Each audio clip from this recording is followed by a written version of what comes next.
자, 일단 시간이 없으니까 빨리 보고 가도록 합시다. 네, 카톡으로도 안내 드렸던 것처럼요, 그냥 문학 개념어 전체적인 특강을 하는 거고, 이 문학 개념어는 언제 쓰이냐면요, 여러분들 그 표현상 특징 문제, 그러니까 모의고사에서 표현상 특징 문제를 푸실 때 나오는 거니까 꼭 알고 계셔야 되고, 그 다음에 수업 시간은 약 2시간 정도 걸릴 것 같습니다. 그러니까 보시면 시와 소설 나눠져 있는데 아마 1시간 한 10분에서 20분 정도가 시를 할 것 같고, 나머지 한 30분 정도가 소설일 것 같거든요. 그래서 아마 12시나 12시 조금 넘어서 12시 5분에서 10분 정도 마무리가 될 것 같고,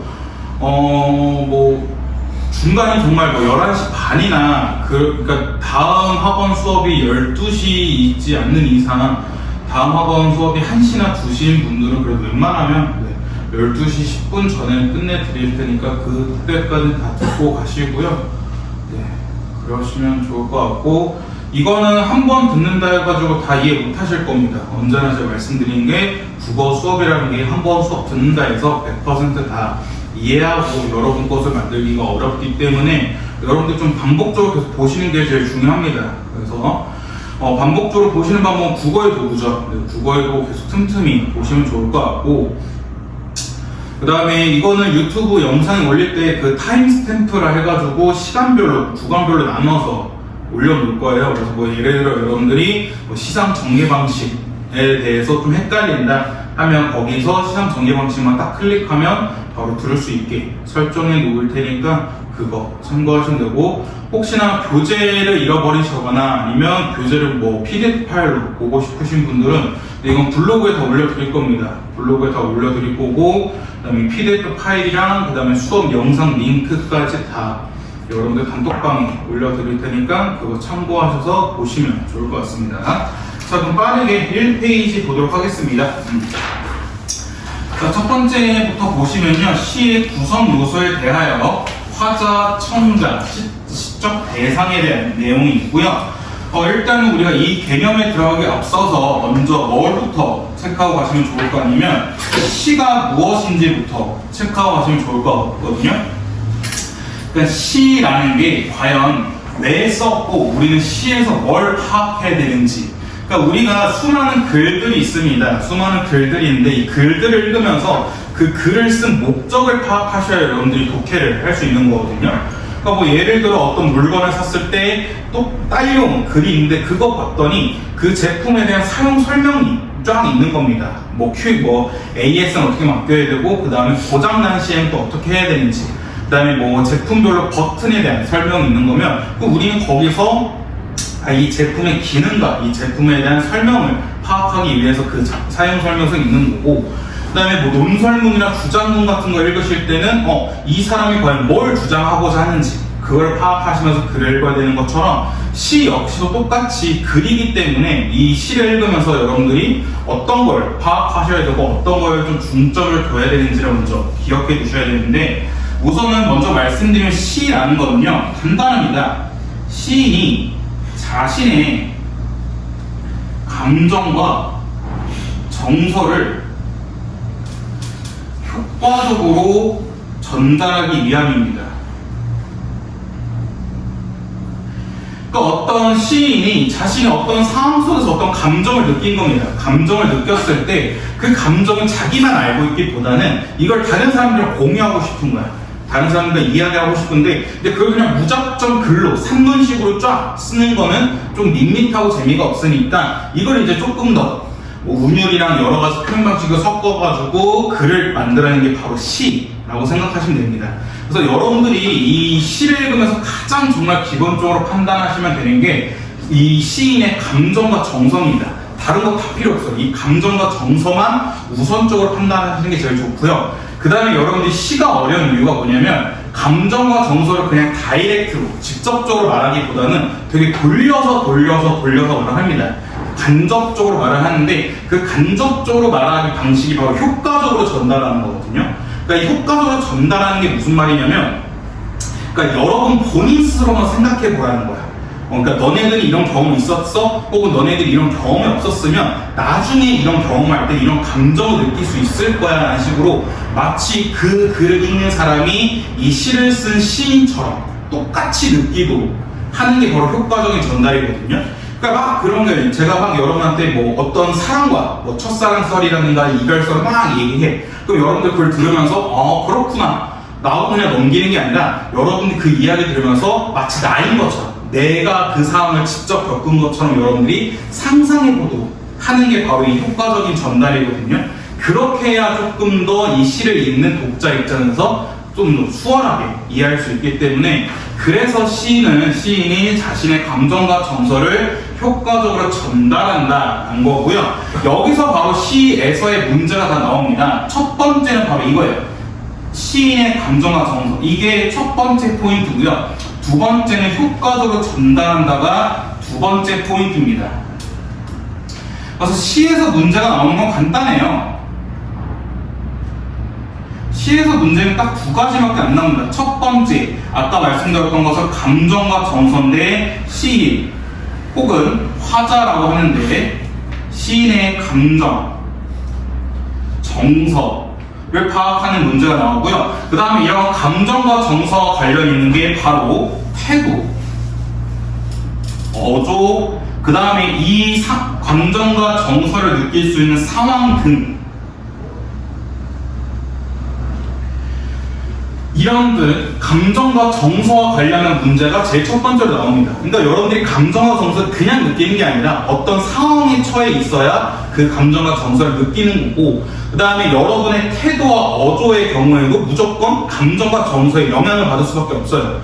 그러니까 이따가 어조의 변화 혹은 태도의 변화할 때 말씀을 드리겠지만, 여러분이 어떤 A라는 사람을 좋아한다면 그 사람을 대하는 태도랑 그 다음에 B라는 사람 되게 싫어한다면 그 B를 대하는 태도랑 다를 겁니다.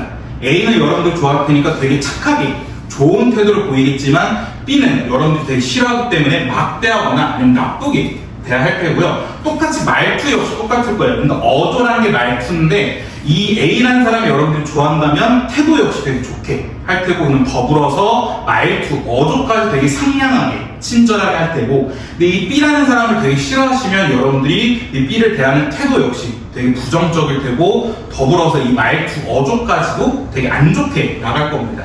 그래서 이 감정, 정서, 태도, 어조, 상황 등 그냥 하나 큰 묶어가지고 감정과 정서라고 생각하시면 되고요. 두 번째, 효과적으로 전달한다는 게 무슨 말이냐면 얘네들을 이런 상황, 이런 감정과 정서 등을 표현하기 위한 표현 방식 문제가 나오는 겁니다.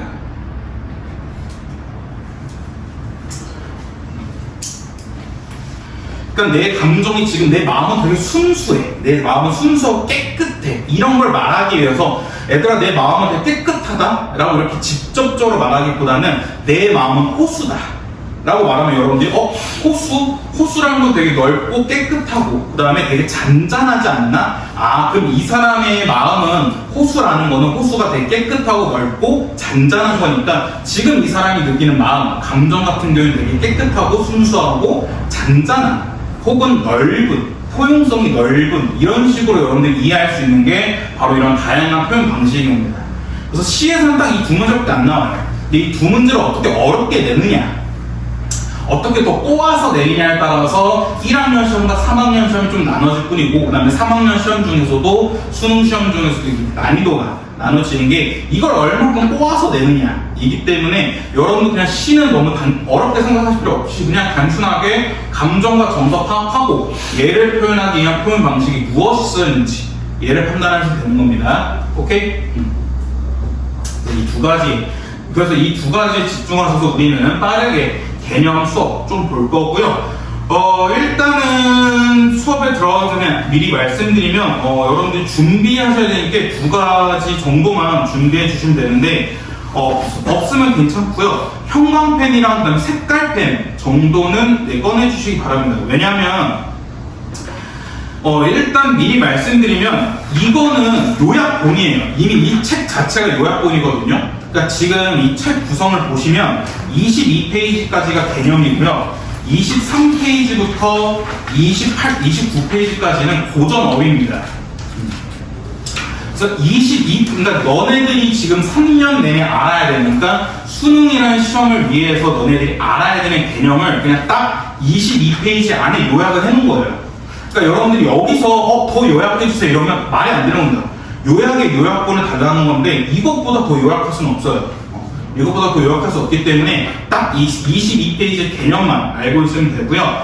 그런 개념 중에서도 무조건 나오는 게 있어요. 그러니까 정말 시험에 모의고사 6월달, 9월달 수능 이 세 가지 시험 중에서 무조건 시험에 나오는 것들은 제가 형광펜 칠해라라고 말씀을 드릴 거예요. 그래서 그 형광펜으로 칠한 것만큼은 여러분들 반드시 알고 계셔야 됩니다.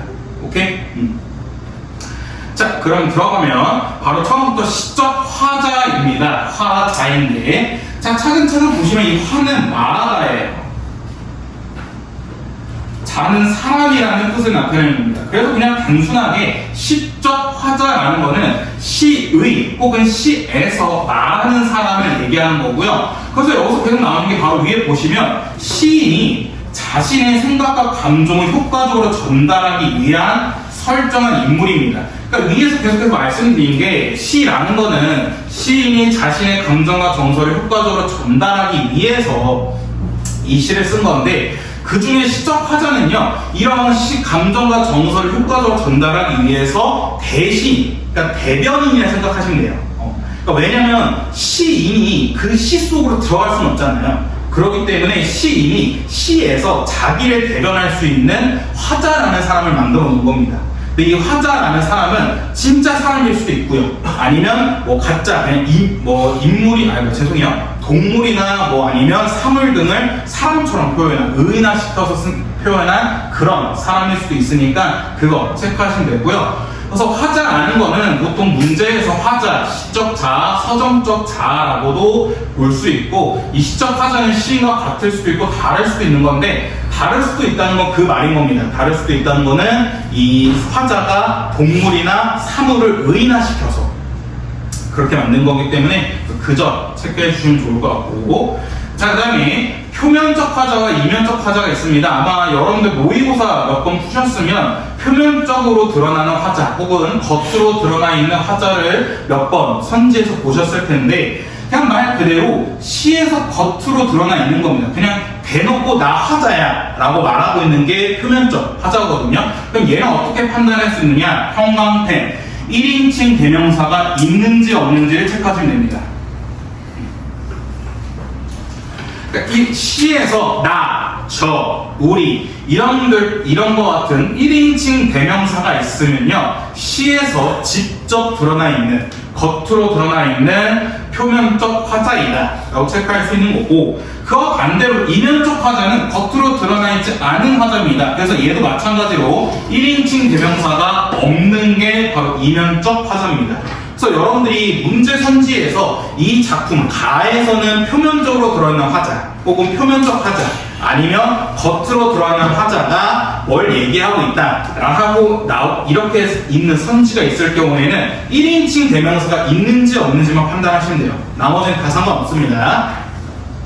자, 그 다음에 형광펜, 청자. 청자는 정말 많이 나오죠. 이 작품에 청자가 있냐 없냐 이런 것도 많이 나오고 뭐 청자에게 뭘 말하고 있다 라고 하고 있는데, 일단은 청자에서 여러분들이 제일 많이 헷갈리시면 안 되는 게 청자와 독자를 헷갈리시면 안 됩니다. 독자는 시를 읽는 사람이에요.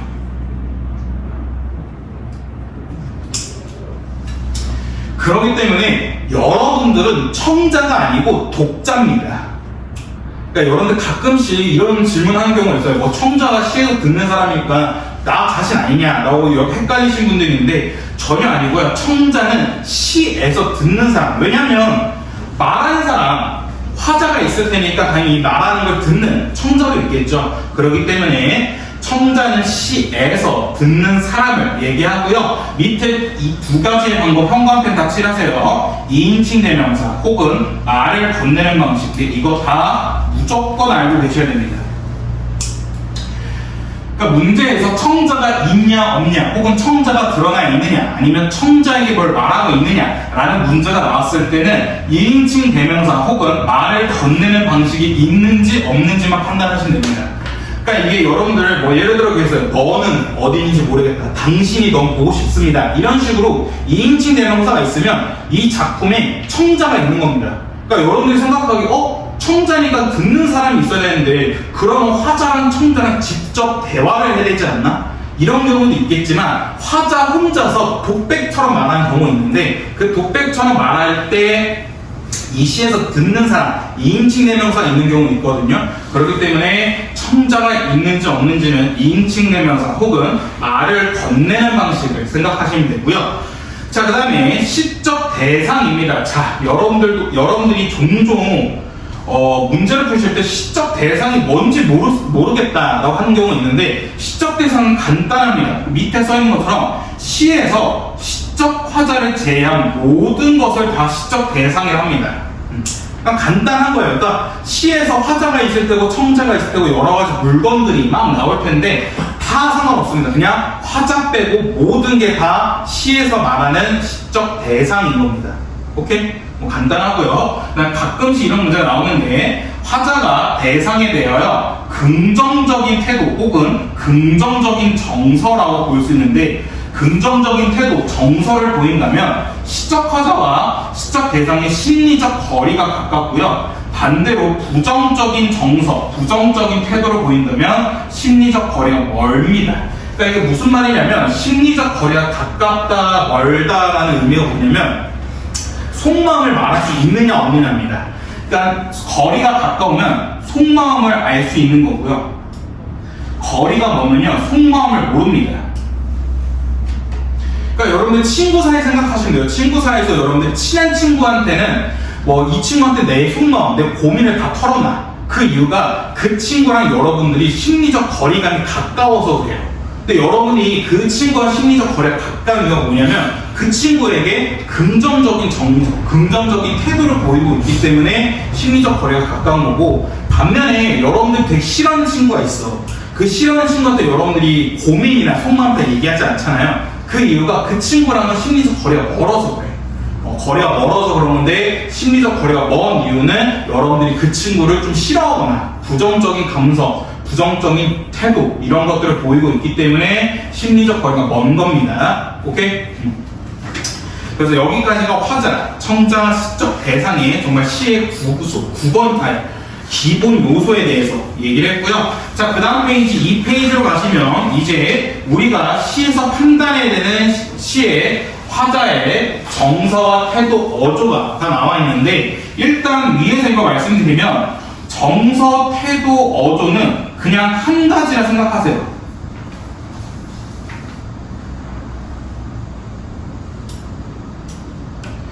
그냥 정서, 태도, 어조가 그냥 다 같은 말입니다. 시에서는.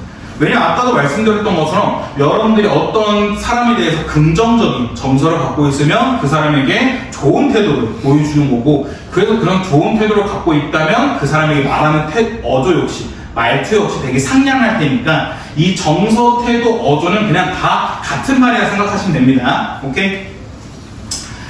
자, 그래서 시적 화자의 정서가 나와 있고요. 그냥 긍정적 정서와 부정적 정서 이렇게 두 가지가 있는데 긍정적 정서와 부정적 정서는 예시 한번 쭉 보시면요. 기쁨부터 해서 경외감이 있는데 자, 여러분들 헷갈리시면 안 되는 경외감 꼭 체크해 주세요. 이거는 제가 정말 1학년 때부터 엄청나게 많이 강조한 거였는데 경외감이란 감정은 뭐냐면요. 존경 혹은 공경 플러스 두려움입니다. 이 두려움이란 말이 뭐냐면 감히 다가가기가 어려운 겁니다.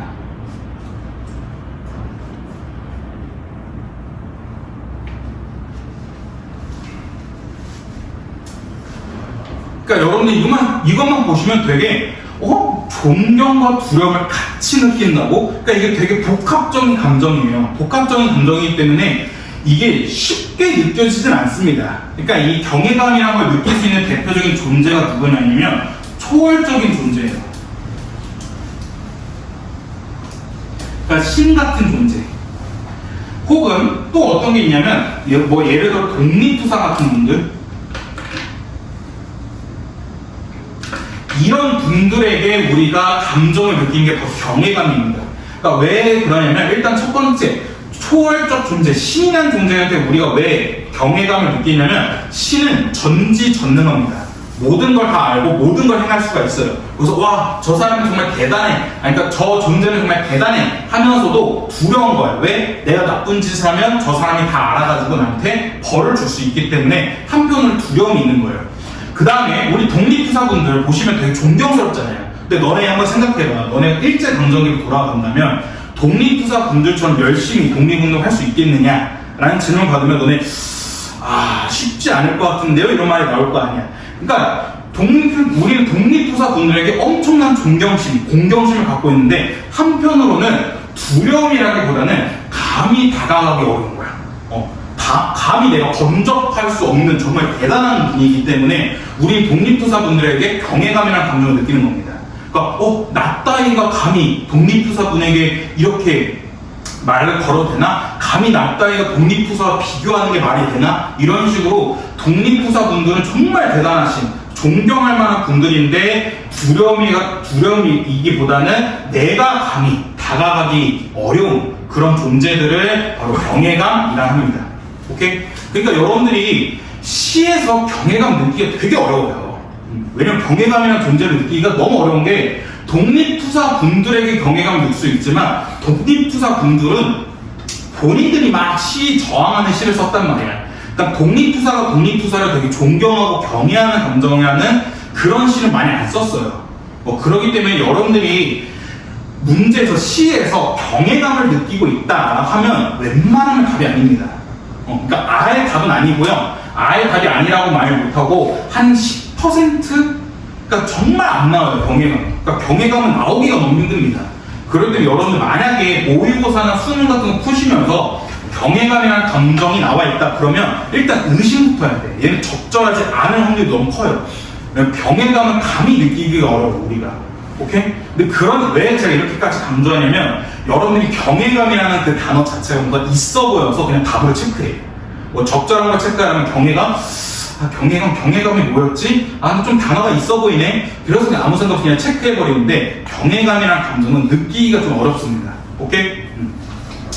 그 다음에 부정적 정서는 이런 것들이 있고요. 자, 그 다음에 바로 태도로 가시면 시적화자의 태도는 시적화자의 정서와 관련이 크고요. 그래서 태도의 변화가 바로 정서의 변화이고, 그래서 형광펜 태도의 변화가 정서의 변화이다. 이거 꼭 체크해 주시고. 몇 가지 주요 시적화자의 태도를 볼 텐데, 일단 첫 번째 예찬적 태도입니다. 예찬적 태도는 무엇이 훌륭하거나 좋거나 아름답다고 찬양하는 태도인데, 조심하셔야 되는 게 예찬적 태도가 무조건 믿는 것은 아닙니다. 이거 조심하셔야 돼요. 그러니까 무조건 맹신하는 것도 아니에요. 그러니까 이게 무슨 말이냐면, 너네들이랑 나랑 이렇게 수업을 하면서 1년 동안 내가 막 수업을 해서 너네가 결국 수능 때 1등급이 나왔어. 국어 1등급. 그럼 너네들이 날 예찬할 거야. 역시 수능국어 혹은 동국국어는 사수능이 정말 예찬하는데, 내가 거기다 대고 너네들 뭐라면, 얘들아 너네 나 예찬하지? 네, 동국국어 수능국어는 사수능이죠. 그래서 막 너네들이 날 예찬했어. 근데 내가 거기다 대고 갑자기, 그럼 너네 내 말 믿을 수 있지? 네, 믿을 수 있어요. 뭔데요? 그래서 사실 지구는 평평해 라고 얘기해봐. 그럼 너네 그걸 다 무조건 믿는 건 아니잖아.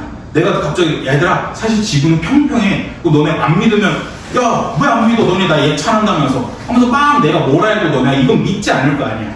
그러니까 예찬적 태도라는 게 막 좋다고 찬양하는 건 맞긴 한데 무조건 믿는 것은 또 아니고요. 그다음 형광펜, 의지적 태도. 정말 의지적 태도 많이 모르신 분들 많는데, 그러니까 딱 현재 4등급에서 5등급 그 이하 나오는 친구들은 이 의지적 태도를 꼭 모릅니다.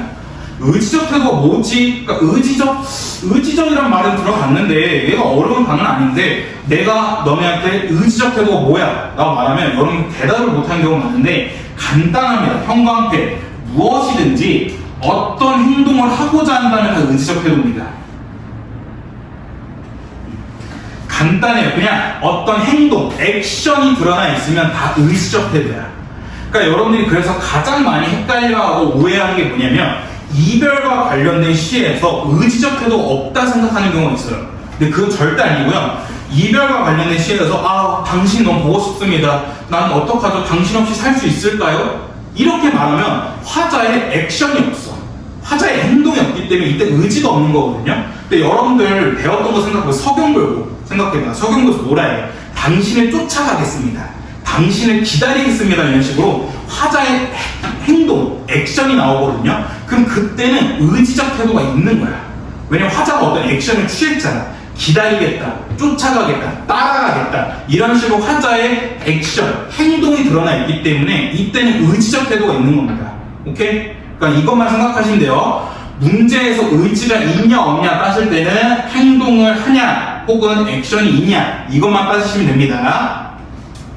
자, 그 다음에 3번 수능적 태도라는 거는 적응하여 익숙해져서 따르는 태도인데 얘는 긍정과 부정이 둘 다 관련이 있는데요. 긍정적 정서는 운명에 순응하여 자신의 길을 나아갈 때는 긍정적 정서고요. 반대로 부정적 정서 때는 억압과 차별 등에 그냥 순응하는 겁니다. 그러니까 저항하지 않는 겁니다. 그래서 이거 하나씩 체크해 주시면 될 것 같고 그 밑에 낙관적 태도부터 회고적 태도가 있는데 이거 한 번씩 체크해 주시고요. 네, 이거에는 자세한 내용은 국어의도에 다 있습니다. 국어에도 다 자세하게 써 있으니까 혹시나 여러분이 낙관적 태도부터 회고적 태도까지 보시는데 모르거나 헷갈리는 태도가 있으면 국어에도 한 번씩 보시면 돼요. 자, 그 다음에 3페이지 시적 화자의 어조, 말투입니다. 네, 형광펜. 얘 시험에 무조건 나오는 겁니다. 얘가 안 나오는 경우가 없습니다. 무조건 시는 어조 혹은 말투와 관련된 게 꼭 나오니까 반드시 알고 계셔야 되고요. 얘도 형광펜 표시하면 어조, 말투의 변화는 태도의 변화와 관련이 있고 정서의 변화와 관련이 있습니다. 이거 체크해 주시면 되고요. 주요 화자의 어조, 태도를 보시면 제 첫 번째 염탄적 어조입니다. 염탄적 어조는 너무나도 많이 강조했습니다. 너무나 많이 강조했는데 감정을 강하게 드러내는 건데 그 밑에 형광펜, 느낌표, 감탄사, 감탄형 어미 얘네들이 있으면 염탄적 어조입니다. 오케이? 그래서 이따가 고전 문학 할 때 말씀드리겠지만 고전 문학에서 웬만하면 염탄적 어조가 있어요. 왜 너네 고전 문학 생각해봐. 고전 문학 생각하면 뭐뭐나 혹은 뭐뭐가 혹은 뭐뭐구나 혹은 뭐뭐아 이런 식으로 끝난단 말이야. 그런 것들이 다 감탄형 어미들이야. 그렇기 때문에 고전 문학에서 특히 고전 시가에서는 웬만하면 염탄적 어조를 많이 썼습니다. 그때 이건 뒤에서 고전 문학에서 다시 한번 말씀드릴게요. 자, 그 다음에 독백체와 대화체가 있는데 독백체는 말 그대로 청자가 없이 혼자 말하는 거를 독백체를 하고요. 대화체는 청자가 있는 거를 대화체라고 합니다. 근데 얘는 조금 더 디테일하면 독백의 대화체와 대화체 이렇게 두 가지가 남아 있는데 이 독백의 대화체 같은 경우에는요 청자가 있긴 합니다.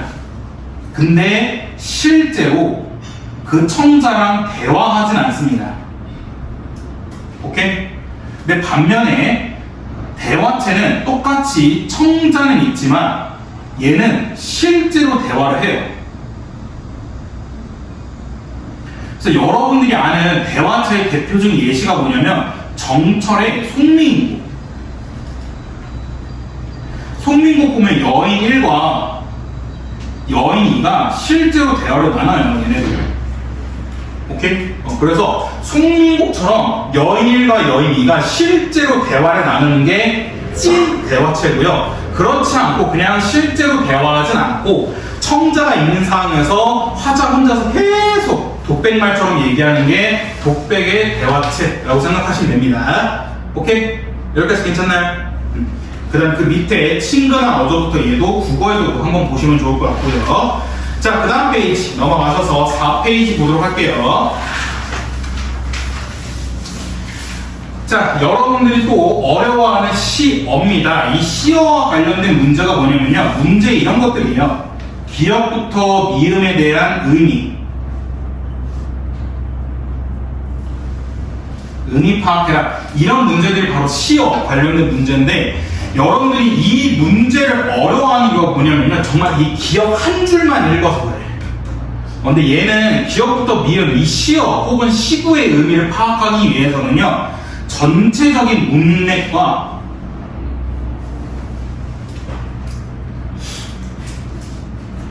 보기를 활용하셔야 됩니다.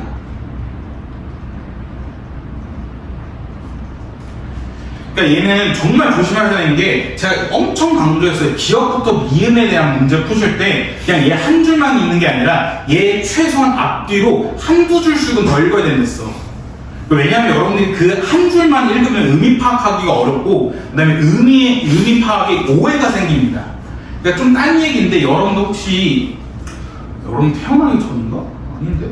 아이언맨이라는 영화 있는데, 아이언맨 2라는 영화 보시면요, 거기서 어떻게 나오냐면, 아이언맨이 이제 토니 스타크가 자기 아이언맨이라고 이제 얘기한 뒤에 미국 정부가 아이언맨을 미군으로 이제 갖고 오려 해. 소속을 시키려고 하는데, 근데 이제 토니 스타크는 그걸 싫다해. 나는 아이언맨 내가 왜 미군이 돼야 되냐? 그래서 막 뭘 하거든요. 근데 거기서 이제 그 토니 스타크의 친구인 제임스 로드 중령이 나오는데, 그 사람이 이제 보고서를 썼어요. 아이언맨에 대해서 보고서를 쫙 썼는데, 그 보고서에 뭐라 돼 있냐면, 아이언맨은 좀 위험하다 해요. 미국의 안보에 좀 위협적인 존재가 될 수 있다 라는 이제 단락이 있고, 그 다음 줄에 뭐라 돼 있냐면, 그렇기 때문에 토니 스타크 아이언맨을 미군으로 아예 소속시키는 게 좋겠다 라는 얘기가 있거든요. 근데 이 청문회에서 어떻게 보면 국회의원들이 이 제임스 로드의 전체적인 보고서를 읽지 못하고 딱 이 한 줄만 읽게, 아이언맨은 안보에 위협적이다, 이 한 줄만 읽게 해가지고 사람들한테 언론 플레이를 하거든요. 그러니까 이런 식으로 한 줄만 읽으면 되게 의미 파악이 어렵고요, 의미 파악에 오해가 생깁니다. 근데 여러분들이 기억부터 미음에 대한 이해를 판단하실 때 그냥 이 한 줄만 읽게 되면 엄청난 오해가 생기게 돼요. 그렇기 때문에 여러분들이 이 기억부터 미음에 대한 문제를 푸실 때는 전체적인 문맥을 다 보셔야 되고, 전체적인 문맥을 봤는데 이해가 안 가시면 제가 언제나 말씀드린 작품에 대한 힌트가 있는 보기를 꼭 참고하셔야 되고, 오케이? 그래서 이 시어의 의미는 간단합니다. 시어는 일상 언어와 달리 다양한 의미를 보여주는데, 첫 번째는 함축적인 의미가 있고요. 함축적 의미는 그 한 단어에 하나의 뜻만 있는 게 아니라 여러 가지 뜻이 있는 그런 식으로 얘기하는 게 함축적 의미고, 비유적 의미는 비유법을 쓰는 것, 직유법, 은유법, 의법 이런 등 비유법을 써서 얘기하는 게 바로 비유적 의미고요. 상징적 의미는 그 한 대상을 통해 어떠한 상징적인 의미를 드러내는 건데, 그러니까 예를 들어 이런 거예요. 원형적 상징. 원형적 상징이란 거는 전 세계적으로 다 통하는 거. 그러니까 우리가 어디 가서 이 사람이 월드 클래스다 라는 걸 말하고 싶을 때, 이 사람은 거의 BTS급이야 라고 얘기하면 외국 사람들이 이 대단한 사람이구나 라고 이해할 수 있는 게 바로 원형적 상징이고요. 그 다음에 관습적 상징은 하나의 사회, 하나의 문화권에서 통하는 건데, 그러니까 우리나라에서 유교의 동양 문화권에서 소나무란 지조와 절개를 의미하거든요. 그래서 우리 어떻게 이 사람이 지조와 절개를 막 지켜, 그러면 얘 되게 소나무 같은 사람이야 하면, 얘 되게 지조와 절개를 중시하는 사람이구나 하는데, 우리가 예를 들어 프랑스 사람한테 얘 되게 소나무 같은 사람이다 하면 프랑스 사람들은 소나무 그게 뭔데? 라고 이해를 못 하잖아요. 그렇기 때문에 하나의 문화권에서만 통하는 게 관습적 상징이고, 개인적 상징은 그냥 시 마음대로 만들어내는 겁니다. 그래서 여러분들이 배운 이상의 권태라는 작품에서 초록색이 뭐였어? 권태를 나타내는 색깔이었잖아요. 근데 우리 초록색이 진짜 권태야? 아니었잖아. 초록색 우리 하면 풀, 자연 이런 색깔 생각나는데, 이상이 생각하기엔 초록색은 권태다. 그리고 자기 개인적인 상징을 넣은 게 바로 이런 거다. 체크해 주시면 됩니다. 어렵지 않죠? 자, 그 다음 페이지, 시의 분위기. 자, 이 시의 분위기 역시 왜 중요하냐면요, 이걸 꼭 체크하셔야 합니다. 시적화된 정서, 태도, 어조 등을 고려하여 시의 분위기를 파악할 수 있다라는 건데, 그러니까 이게 여러분들 꼭 시의 분위기라 생각해서 그렇지, 우리 지금 여기 강의실의 분위기를 생각하시면 돼요. 그러니까 예를 들어 여러분들이 지각을 했어. 그러니까 여러분들 지금 10시 수업인데 한 10시 반쯤에 왔어. 반쯤에 와서 너네가 지각해서 혼나겠다 하고 딱 문을 열라 했는데, 여기 안에서 막 깔깔깔깔 대고 있어. 막 내가 장난치고 있고 너네도 막 웃고 있어. 그럼 이제 지각생이 들어올 때는 다행히 수업 분위기가 나쁘지 않구나, 수업 분위기가 좋구나 하면서 좀 마음 편하게 들어올 텐데, 근데 딱 얘가 지각생이 들어올라 했는데 내가 여기서 야! 하면서 막 소리 지르고 있고 너네 공부하네! 하면서 내가 잔소리를 엄청나게 하고 있는 거야. 그럼 이 지각생 입장에서 수업 분위기 안 좋네? 수업 분위기 오늘 되게 무섭나 보네 하면서 얘는 긴장한 상태에서 이렇게 들어올 거 아니에요? 그렇기 때문에 시적화자의 정서, 태도, 어조와 관련해서 시의 분위기도 알 수 있는 겁니다. 오케이? 그래서 만약에 이 사람이 시적화자가 기분이 너무 좋아. 기분이 나 너무 행복해. 나 진짜 너무 행복해서 미칠 것 같아. 그럼 이 시의 분위기는 어떻겠어? 밝겠어? 어둡겠어? 밝겠죠. 근데 만약에 내가 너무 힘들어 나 죽을 것 같아. 그럼 이 시의 분위기, 전체적인 분위기가 어떻겠어? 밝겠어? 어둡겠어? 어둡겠죠. 네, 그런 식으로 화자의 정서, 태도, 어조 등을 파악해서 시의 분위기를 파악할 수 있다라는 거 체크해 주시면 좋을 것 같고요. 그 밑에 보시면 환상적 분위기, 향토적 분위기 이런 게 나오는데 여러분들 혹시나 하는 사람이 말씀드리면 환상적 분위기만 한번 체크해 주시면요. 그냥 환상적 분위기는 간단하게 동화입니다. 동화거든요. 근데 여러분들 신데렐라나 백설공주 같은 거 동화 생각해봐. 그게 현실에 있는 이야기야? 현실에 없는 얘기죠. 그렇기 때문에 환상적 분위기는 비현실적 요소가 있습니다. 오케이?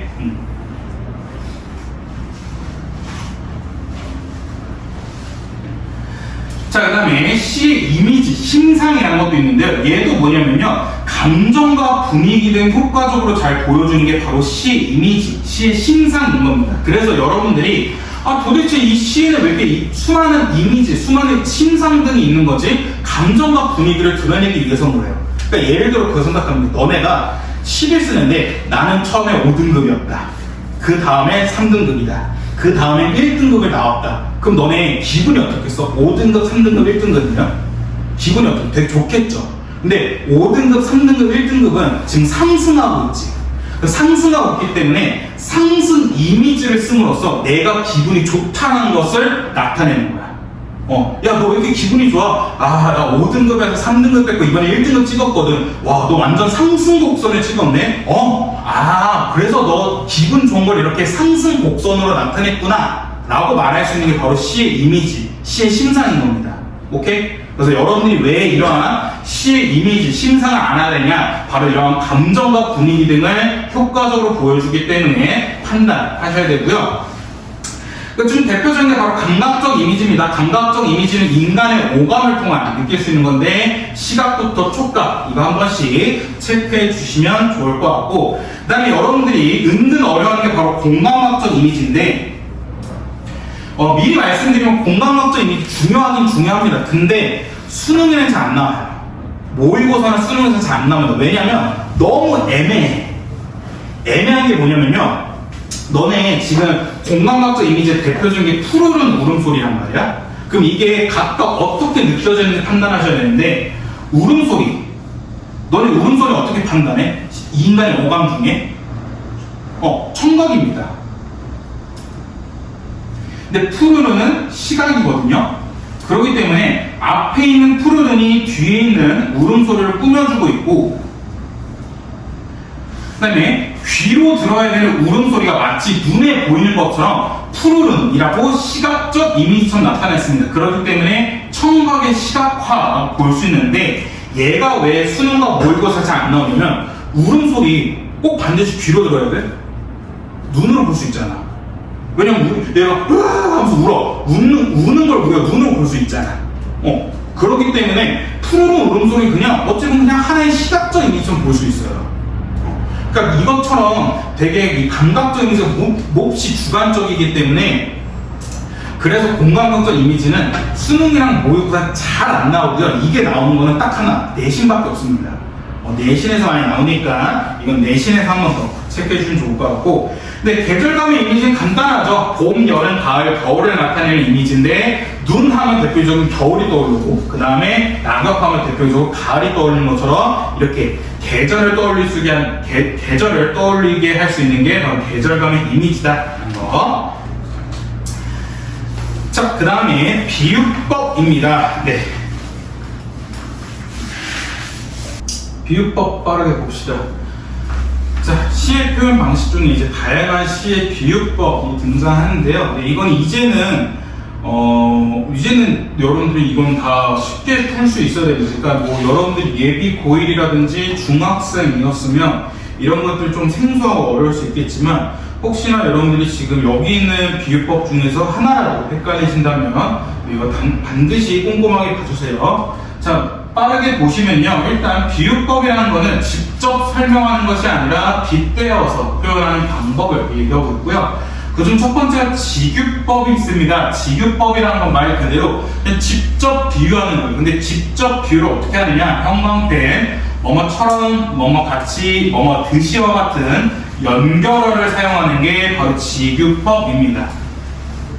그래서 직유법 같은 경우는 직접 비유를 해줘가지고 좀 뜻이 명확하게 딱 알 수 있어요. 그러니까 예를 들어 이런 것들이죠. 내 마음은 호수처럼 넓다 라고 한다면 이 사람의 마음은 그냥 넓구나 라고 우리가 바로 직관적으로 직접 비유해서 알 수 있는데, 은유법이 이제 문제인데, 은유법은 암시적으로 연결하는 표현 방법으로서 두 대상이 동일한 것처럼, 그러니까 은유법 같은 경우에는 연결어가 없는데, 그러니까 연결하는 거 위에 뭐뭐처럼, 뭐뭐같이, 뭐뭐듯이와 같은 연결하는데, 이런 것들이 없는 상황에서 비유하는 게 바로 은유법인데, 예를 들면 이런 것들입니다. 내 마음은 호수다. 근데 직유법은 직접 비유했기 때문에 이 사람의 마음은 넓다 혹은 어떻다는 걸 바로 직관적으로 알 수 있는데, 내 마음은 호수다라고 하면 이 사람의 마음이 넓은 건지, 이 사람의 마음이 잔잔한 건지, 아니면 이 사람의 마음이 깨끗하다는 건지, 그러니까 그걸 알 수가 없어요. 왜냐하면 너무 애매하게 암시적으로 은유했기 때문에 이게 좀 어렵긴 한 거거든요. 그렇기 때문에 은유법이라는 거는 연결어가 사용되지 않고 두 대상이 동일한 것처럼 표현한 게 바로 은유법이라고 볼 수 있고요. 근데 나머지 빠르게 보시면 의인법, 사람이 아닌 것을 사람처럼, 화율법, 감정 생명이 없는 것을 있는 것처럼, 대유법, 부분을 통해 대상 전체를 나타내는 것. 이건 대표적인 게 그거죠. 이 강의실에 다리가 10개 있다 라고 얘기한다는 거는 사람이 5명이 있다 라고 얘기하는 거. 그 다음에 반복법. 반복법 반드시 알고 계셔야 됩니다. 같거나 비슷한 말을 되풀이하는 건데, 그냥 쉽게 같거나 비슷한 말을 2번 이상 말하는 건데, 이렇게 쓰면 의미 강조, 은유 형성이 된다는 점 꼭 판단하시고요. 그다음 여러분들이 많이 헷갈려하고 어려워하는 게 서리법입니다. 서리법은 물어보는 건데 진짜 물어본 게 아니라 상대방 스스로 판단하게 하여서 의미를 강조한 거거든요. 그러니까 여러분들 시에 나오는 90% 이상의 물음표는요 다 서리법입니다. 그러니까 여러분들 이거 생각하면 돼. 문법에서 수사음문 뭐였어? 물음표긴 물음표였는데 진짜 물어보는 게 아니라 서술, 감탄, 명령 이런 것들을 나타나기 위한 의문문이었잖아요. 그러니까 뭐 예를 들어 지금 날씨가 좀 시원해지면 얼마나 좋을까? 라고 너네한테 물어봤으면 너네는 여기다가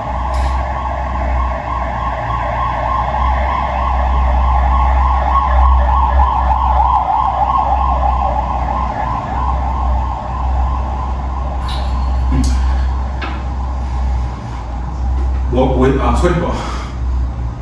저 사이렌 소리 때문에. 지금 날씨가 시원해지면 얼마나 좋을까? 라고 물어본다는 건 진짜 물어보는 게 아니잖아. 빨리 시원해지면 좋겠다. 너무 덥다. 이런 걸 말하는 거기 때문에 서리법이라는 건 그냥 여러분들이 이걸 보고 의미를 강조한다 생각하시면 되고요. 그 다음에 무엇보다 시라는 건 자신의 감정과 정서를 직접 말을 해줘야 되는데, 효과적으로 말을 해줘야 되는데, 여기다가 이 시인이 독자에게 물어보고 있어봐. 그럼 독자 입장에서는 왜 물어보지? 이게 된단 말이에요. 그렇기 때문에 서리법이란 건 진짜 물어보는 게 아니라 의미를 강조하기 위해서 쓰인다는 거고요. 그다음 뒤에서 한 번 더 말씀드렸겠지만 고전 문학, 특히 고전 시가에서는 서리법 90% 이상 다 있습니다. 오케이? 그럴 때 여러분들 고전 시가 문제 풀 때 표현 방식에 가에서는 서리법을 통해서 의미를 강조하고 있다. 이거 나오면 웬만하면 적절해요. 고전 시가는 웬만하면 명탄조 고전랑 서리법 다 있어. 오케이? 자, 그럼 대꾸법은 형식이나 내용이 비슷한 어구를 짝져 표현하는 건데, 그냥 한마디로 유사한 문장 구조, 방법과 똑같고요. 대꾸법 역시 뒤에서 말씀드리겠지만 고전 문학에 웬만하면 다 있습니다. 오케이? 자, 그 다음에 7페이지 넘어가시면 이제 시상 전개 방식과 관련된 나오는 건데, 그러니까 자, 우리 시라는 거는 시인이 자신의 감정과 정서를 효과적으로 전달하는 거였는데, 근데 이 전달을 어떻게 하냐는 겁니다. 그러니까 예를 들어 그냥 쉽게 말해서 썰을 얼마만큼 재밌게 푸냐. 그러니까 이 썰을 푸는 게, 그러니까 뭐 그거지. 그냥 뭐 내가 너네한테 예를 들어 소개팅 썰을 풀어. 소개팅 썰을 푸는데 그냥 소개팅 한 여자 이래 했고 이렇게 해서 끝났어 라고 얘기하면 되게 재미없잖아. 근데 내가 막 소개팅 썰에다 때는 비가 주럭주럭 내리는 어느 날이었자면서 이렇게 기승전결을 막 따지면서 이야기를 쫙 풀면 되게 이해하기가 재밌잖아. 그렇기 때문에 시 역시 똑같습니다. 시 역시 그냥 자신의 감정과 정서를 툭 하고 말하기보다는 좀 빌드업을 차곡차곡 한 다음에 짜잔 하고 얘기하면 더 재밌단 말이야. 그렇기 때문에 그렇게 어떻게 빌드업을 해나가느냐, 이게 바로 시상 전개 방식인데, 첫 번째로는 시간과 공간과 관련된 시상 전개 방식인데, 이건 너무 많이 관여했죠. 시간의 흐름, 그러니까 순행적 구성이라는 거는 그냥 시간 순서대로 차근차근 가는 게 순행적 구성이고요. 역순행적 구성은 시간 거꾸로, 그래서 현재에서 과거로 가는 거였었고요. 공간의 이동은 공간이 직접 달라지거나 아니면 시선만 이동하는 건데, 그러니까 일단 화자가 직접 공간 이동하면 여러분들이 바로 알 수 있는 건데, 시선 이동이 왜 공간 이동이냐면, 예를 들어 내가 지금 교실 뒤에 있는 에어컨 쪽을 바라보고 있었단 말이야. 근데 에어컨을 바라보다가 여기 TV 화면으로 시선이 이동했어. 그러면 공간 역시 교실 뒤에서 교실 앞으로 바뀐 거거든요. 그렇기 때문에 화자의 시선이 이렇게 이동하는 거 역시 이쪽에서 여기로 시선 이동 혹은 공간이 이동된 겁니다. 오케이? 그래서 이거 체크해주고, 자, 그다음에 선경후정은 공간 이동과 관련이 있는데, 선경후정, 선, 먼저 선, 뭐가 먼저냐? 경치를 먼저 말하고 뒤에 정서를 말하는 게 바로 선경후정입니다. 그래서 얘 같은 경우에는 이게 중요합니다. 형광펜, 화자의 시선이 외부에서 내면으로 이동하는 시상 전개 방식이다라는 거. 그러니까 선경후정은 경치를 말하고 감정을 말한다, 이런 식으로 쉽게 안 나와요. 화자의 시선이 외부에서 내부로 이동하였다, 이런 식으로 어렵게 돌려서 말하지 이렇게 쉽게 말하지 않습니다. 왜냐하면 경치는 저 멀리 있잖아. 근데 우리 감정은 어디서 말해? 마음, 내 마음과 관련된, 내 몸과 제일 가까운 데서 말한단 말이야. 그렇기 때문에 내 시선이 저기 멀리 있는 바다를 보다가 바다 멋있다, 바다 시원하다, 바다 보니까 내 마음이 뻥 뚫릴 것 같다 라고 얘기한 거는, 바다를 보다가 시선이 쭉 이동해서 내 마음으로 이동하는 거야. 내 내면으로 이동해서 내 마음이 뻥 뚫릴 것 같다 라고 말하는 거기 때문에, 선경후정은 외부에서 내부로 혹은 내면으로 이동하는 시상 전개 방식이다 라고 체크할 수 있고요. 수미상관은 수는 머리, 미는 꼬리를 얘기하는데, 그 시의 처음과 끝부분이 같거나 유사한 거를 수미상관이라고, 유사한 문장 구조 방법은 대꾸법 생각하시면 되고요. 시상의 집약이 역시 너무 많이 말했죠. 그러니까 이 시상의 집약이 시상의 집약이라는 게 뭐냐면, 시를 끝낼 때 문장으로 끝내기보다는 딱 명사로 끝내는 거야. 그러니까 내가 아까 이따 12시에 수업 끝날 때, 자, 여러분 오늘 고생 많으셨습니다, 안녕 라고 얘기하기보다는 오늘 수업 끝! 이라고 말하면 끝이라는 단어에 쫙 집중이 되잖아. 그렇기 때문에 이런 시상의 집약이라는 거는 명사로 마무리해서 강렬하게 인상을 남기는 게 시상의 집약이고요. 그 다음 페이지 8페이지 보시면 시상의 전환이 있습니다. 시상의 전환이라는 건 감정이 바뀌는 거예요. 근데 우리 아까 여러분들 3페이지인가 보시면 감정은 두 종류였어요. 긍정이냐 부정이냐. 그렇기 때문에 시에서 시상이 바뀌었다는 거는 긍정에서 부정, 부정에서 긍정 된 거밖에 없습니다. 오케이? 근데 그런 것들을 나타내는 게 대표적인 어조의 변화, 태도의 변화를 볼 수 있는데, 제일 간단하게 확인할 수 있는 게 바로 이런 거였죠. 그러나, 그런데, 하지만, 이런 것들. 이런 것들이 대표적인 시상의 전환을 나타내는 표시였다는 점. 오케이? 괜찮나요? 자, 그 다음에 이제 시는 거의 다 끝났습니다. 9페이지. 그 외에 다양한 시의 표현 방식이 여러 가지가 있는데, 자, 그 중에 제일 중요한 거 객관적 상관물 꼭 기억해 두시라 했었죠. 객관적 상관물이라는 화자의 감정을 환기하는 건데, 자, 여러분들 헷갈리시면 안 되는 게 감정이입, 대조, 네 개체였습니다. 감정이입이라는 건 화자와 대상의 감정이 똑같은 거야. 비슷한 거야. 그러니까 이게 무슨 말이냐면 제가 여자친구랑 헤어지고 나서 좀 괜찮아서 한동안 뭐 이별에 대한 그런 슬픔이 전혀 없었는데 내가 일하느라 막 바빴는데 그러다가 스타벅스를 갔는데 스타벅스 옆 테이블에서 막 어떤 커플이 싸우는 거야. 싸우다가 여자가 우리 헤어져 하고 남자 땀을 쫙 때리고 갔어. 그러고 그 남겨진 혼자 남긴 남자가 막 울어. 그럼 나 그 남자를 보면서 갑자기 나도 떠올리는 거야. 저 새끼도 헤어졌네? 나도 헤어졌는데 하면서 나도 갑자기 이별의 슬픔을 쫙 겪는 게 감정이입인 거야. 오케이? 그러고 나서 또 대조는 똑같은 상황에서 옆 테이블을 봤더니 옆 테이블에서 엄청 알콩달콩 거야. 여자랑 남자가 이거 먹고 이거 먹어서 알콩달콩 놀고 있어. 그럼 그걸 보면서 나도 저랬던 적이 있었는데 나도 저랬었는데 난 지금 헤어져서 혼자 케이크를 먹네? 이런 것처럼 나와 반대되는 대상을 보면서 이별의 슬픔을 또 겪는 감정을 느끼는 게 대조. 네 개체는 내가 뭐 기억하겠어? 짜파게티. 내가 일요일 아침마다 여자친구랑 짜파게티를 끓여 먹었는데 여자친구 헤어지고 나서 부엌 선반에 가서 부엌 선반을 딱 열었더니 선반에서 짜파게티가 툭 떨어져. 그럼 난 그 짜파게티를 보고 내가 여자친구랑 맨날 일요일 아침마다 이 짜파게티를 끓여 먹었는데 지금은 내가 여자친구랑 헤어져서 이 짜파게티 혼자 끓여 먹네 하면서 이별의 슬픔 다시 한번 겪는 게 내겠지. 오케이? 음성상 지문 쉽죠? 소리 흉내내는 거랑 움직임 흉내내는 거, 색채와 색깔 나타내는 거, 후렴구의 사용, 시절의 끝에 후렴구 사용하는 건데 이 후렴구를 사용하는 게 대표적인 고려가요 작품이 있고요. 그 다음에 현대시에서는 정지용 시인이 후렴구를 많이 사용했습니다. 정지용의 향수, 그것이 참아 꾸며낸 이칠리야 이런 식으로 후렴구를 사용해서 하는 거였고요. 울림소리 사용은 여러분들 문법, 의문에 변동할 때 배우셨겠지만 울림소리라는 거는 이제 성대로 울리는 소리인데 밝고 경쾌한 소리를 내거든요. 그렇기 때문에 이렇게 울림소리를 사용하면 밝고 경쾌한 느낌을 준다. 그다음에 시적 포용이라는 거는 띄어쓰기, 문법에 안 맞습니다. 안 맞는 건데 시의 느낌, 시의 감상, 시의 어떤 효과를 위해서 일부러 허락해 준 거야. 그러니까 이게 여러분 입장에서 좀 체감이 안 될 수 있는데 그냥 파란 하늘보다는 파란 하늘 하면 정말 파란 느낌이 나잖아. 만나면 어쩔 수 없고. 그러니까 이건 시에서 이렇게 얘기한다는 거야. 시에서 그냥 파란 하늘 얘기하면 그냥 파랗구나 하는데 정말 파란 하늘 이러면 되게 진짜 파란색 같아. 그런 식으로 좀 이렇게 시의 효과를 위해서 일부러 맞춤법에 어긋나는 표현을 쓰는 게 시적 허용인 겁니다. 오케이? 자, 그 다음 10페이지. 행간 걸침입니다. 행간 걸침은 한 행을 의도적으로 두 행에 걸치려 표현한 건데 이거는 긴장감을 줄 수 있거든요. 자, 여러분들 그냥 행간 걸침은 긴장감, 얘 세트로 알고 계세요. 행간 걸침은 긴장감, 얘는 하나 세트인데 행간 걸침이 왜 긴장감을 줄 수 있냐면 예를 들어 그거야. 나는 밉다. 네가.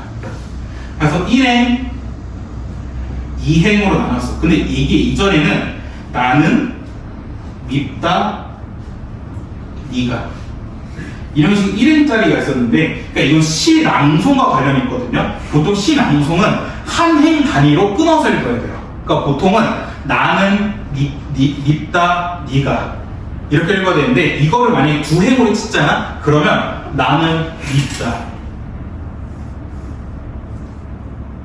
네가 이런 식으로 한 템포 쉬어야 돼. 한 행만. 그러니까 사람들 입장에서 시를 낭송하는 거 듣는 이 사람 입장에서는 나는 밉다 네가 하면 밉구나 할 텐데 나는 밉다 하면 그 다음 행까지 도대체 누가 미는 건데 하면서 되게 긴장감이 느껴지는 궁금증도 느껴지고 그래서 이런 식의 좀 효과를 늘어내기 위해서 하는 게 바로 행간 걸침이라는 거. 오케이?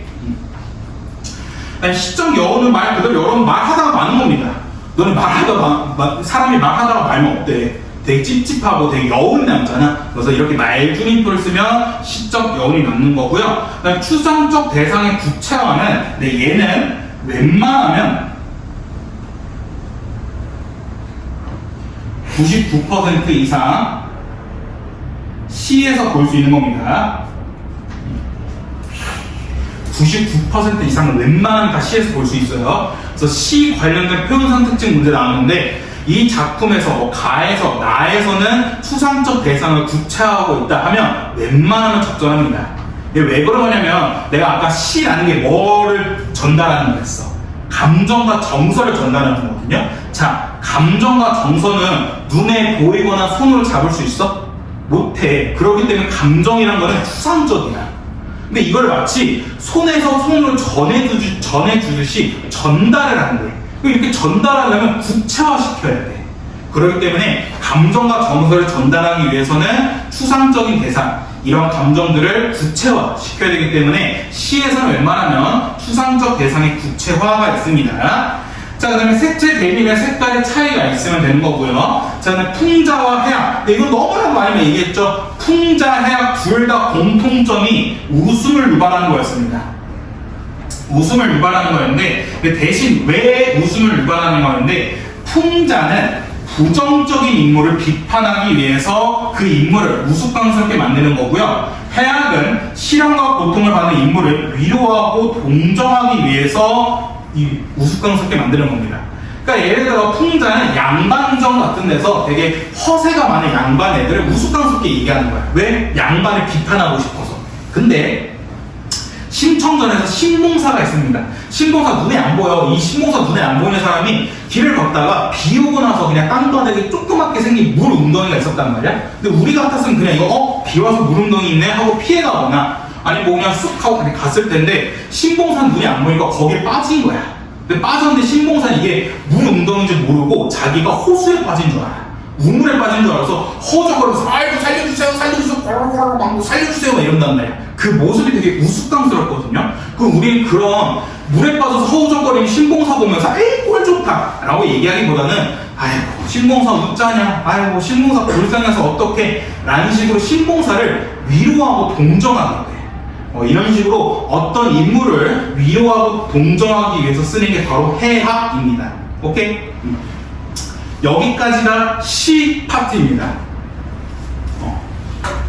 괜찮아? 그래서 여러분들이 아까 말씀드렸던 것처럼 시는 간단해요. 그냥 감정과 정서를 어떻게 전달하고 있느냐만 판단하시면 돼요. 감정과 정서가 어떻고 그런 감정과 정서와 관련된 태도, 어조, 분위기, 이미지 이런 것들을 여러분들 판단하시는 게 문제에 나오는 거고, 더불어서 그런 감정과 정서를 어떻게 표현하느냐, 표현 방식과 관련된 문제가 나오는 거다 보니까 여러분들이 아까 수업 하기 전에 말씀드렸던 것처럼 내 수업 한 번만 듣는다 해서 이거 이해 못해. 절대 이해 못해. 그렇기 때문에 계속 반복적으로 보셔야 돼요. 오케이? 반복적으로 계속해서 보시는 게 이거 공부하시는데 최고로 좋습니다. 하고 이거 이렇게 얘기하면 좀 약장수 같아서 말 조심하겠지만 정말 확실하게 말할 수 있는 게 너네 이것만 달달달 공부하면 문학 지금 수능에서 17문제 나온단 말이야. 17문제에서 15문제는 확실하게 맞출 수 있어. 그러니까 물론 문학이 되게 어렵게 출제돼서 두세 문제 정도 좀 어려워. 두세 문제 정도는 좀 문학적 센스가 있어야 그래서 풀 수가 있는데, 근데 정말 이것만 달달달 알고 있으면 17문제 중에 웬만하면 15문제는 다 맞출 수가 있어. 오케이? 너네 15문제면 꽤 큰 거야. 내가 먼저 말하잖아. 15문제다가 너네 선택 과목 화작이나 언어는 다 맞으면 거기다 플러스로 독서 2문제 어휘 맞추면 너네 문학과 헌법과 작문을 다 맞추는 거야. 왜냐면 문학에서 틀리면 2문제를 어휘 2문제를 커버치니까. 그 다음에 내가 또 얘기한 게 뭐였어? 그냥 그 독서 남은 질문 쫙 시간 남으면 독서 한 문제 독서를 풀어도 되지만 그럴 바에는 너네들이 보고 나 2번이 되게 없네? 그럼 2번으로 쭉 찍으면 독서 지문 웬만하면 2~3점 더 맞춰. 그럼 너네 이러면 최소 3등급이야. 최소 3등급에다가 독서가 진짜 운이 좋아서 뭐 3문제에서 4문제를 받았어. 그러면 진짜 2등급까지 기대할 수 있는 게 지금 현 수능이야. 그러니까 니네 이거 꽤 괜찮은 조건인 거야 지금. 오케이? 그러니까 너네 그래서 니네 입장에서 왜 이렇게 독서를 안 해요? 이럴 수 있는데 너네 지금 현실적인 목표로 가기 위해서는 문학부터 달달달 해야 돼. 문학부터. 그 다음에 뭐 각자 또 모의고사 상담할 때 말씀드리겠지만 현재 지금 화법과 작문에서 계속 틀리는 분들은 화작 무조건 다 맞으셔야 됩니다. 오케이? 그 다음에 또 하나 얘기한 게 엄매 중에서 언어가 너무 어려워. 30번부터 39번을 계속 많이 틀리거나 어려운 친구들은 지금부터 그냥 화작을 가는 걸 생각해봐야 돼요. 또. 오케이? 이런 식으로 좀 생각해보세요. 자, 그럼 빠르게 11페이지 소설로 갑시다.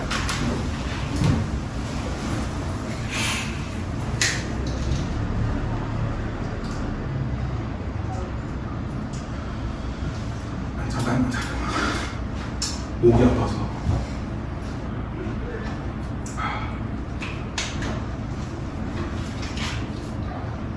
자, 갑시다. 자, 소설입니다. 소설.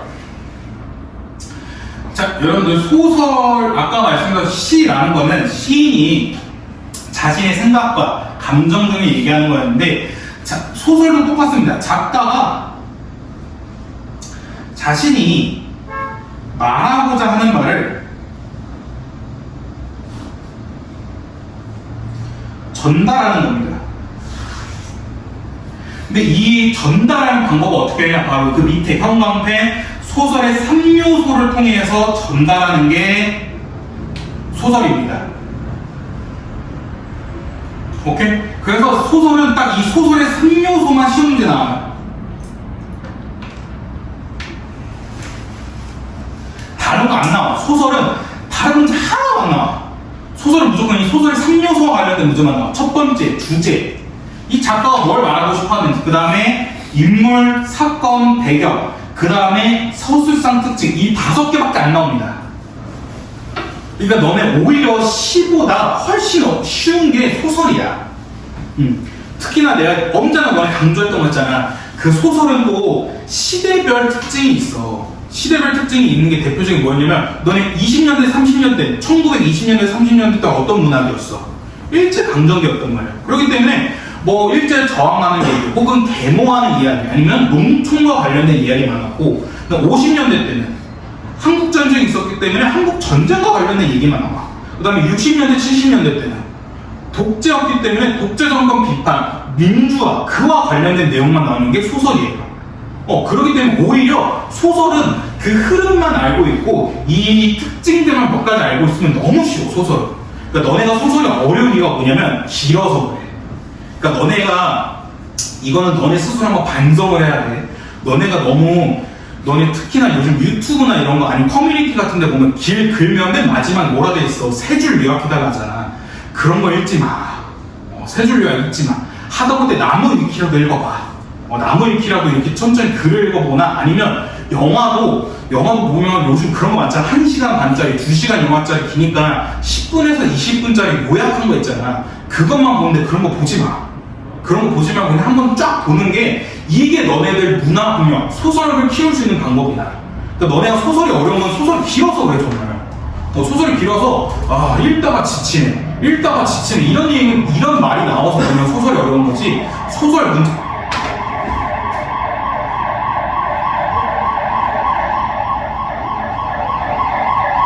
이런 A, B 아저씨 인물, 그 다음에 B가 겪는 사건, 그 다음에 B와 아저씨의 갈등, 이런 3가지 요소를 통해서 주제를 말하는 게 바로 소설인 겁니다. 오케이? 그래서 여러분들이 여기서 인물, 사건, 갈등, 배경을 통해서 주제를 파악하고 그 주제를 말하기 위해서 어떤 표현상의 특징을 썼는지를 파악하는 게 소설인 거예요. 오케이? 그러니까 소설은 되게 쉬워요. 자, 그래서 보시면 일단 소설에서 가장 많이 나오는 시점이죠. 1인칭 주인공 시점부터 전체적 작가 시점인데, 얘네들 판단하는 방법은 1인칭 대명사 내가 있냐 없냐 혹은 속마음을 알 수 있냐 없냐에 따라서 나눠지게 됩니다. 자, 1인칭 주인공 시점은 당연히 1인칭 내가 등장하고요. 작품 소개 서술자고, 서술자와 독자의 거리가 가깝습니다. 왜 가깝냐면 우리는 서술자 나의 속마음을 다 알잖아. 속마음을 다 알기 때문에 심리적 거리가 가까운 겁니다. 우리 앞에서 시적 대상할 때 말씀드렸잖아요. 심리적 거리가 가깝다는 거는 속마음을 다 안다는 건데, 지금 여기서는 우리가 1인칭 나, 서술자 나의 속마음을 다 알고 있기 때문에 거리가 가까운 겁니다. 오케이? 대신에 주인공이 보고 느낀 것만 말하기 때문에 주관적 느낌이 강하고요. 다른 사람들의 속마음을 알 수 없다는 점. 네, 1인칭 관찰자 시점은 똑같이 1인칭이 등장하고 작품 소개, 서술자지만 거리가 멉니다. 왜 거리가 뭐냐면 서술자 속마음을 몰라. 왜냐면 서술자는 자기 속마음을 얘기하는 게 아니라 그냥 관찰한 내용만 말해줘. 관찰한 내용만 말해주기 때문에 여기서는 네, 거리가 멀고요. 그래서 어떻게 통할 수 있냐면 나라는 인물이 관찰한 내용, 서술한 내용을 바탕으로 주인공의 심리, 성격 등을 추측해야 되는 게 바로 1인칭 관찰자 시점이고요. 그다음 너네 제발 부탁드립니다. 소설에서 3인칭 관찰자 시점은 고르지 마세요. 3인칭 관찰자 시점은 웬만하면 없습니다. 왜냐하면 3인칭 관찰자 시점은 1인칭이 등장하지 않고요. 작품 밖의 소설자고 거리가 멀어. 왜? 속마음을 알 게 없기 때문에. 그래서 이거는 진짜 그냥 저 멀리 그냥 해설해주는 느낌이야. 해설해주는 느낌이기 때문에 어떤 것도 느낄 수가 없어 우리는. 그렇기 때문에 3인칭 관찰자 시점은 웬만하면 잘 안 나옵니다. 근데 너네가 제일 많이 헷갈리는 이런 것들이야. 뭐 서술자가 자신이 관찰한 내용을 바탕으로 혹은 이야기 밖의 서술자가 관찰한 내용을 바탕으로 서술하고 있다 해가지고 너네가 보고 이거 그럴듯한데 꼭 체크하고 객관적인 느낌이 난다, 극적인 효과가 난다 해가지고 너네 체크하는데 이거 다 3인칭 관찰자 시점이고요. 3인칭 관찰자 시점은 웬만하면 잘 안 나옵니다. 오케이?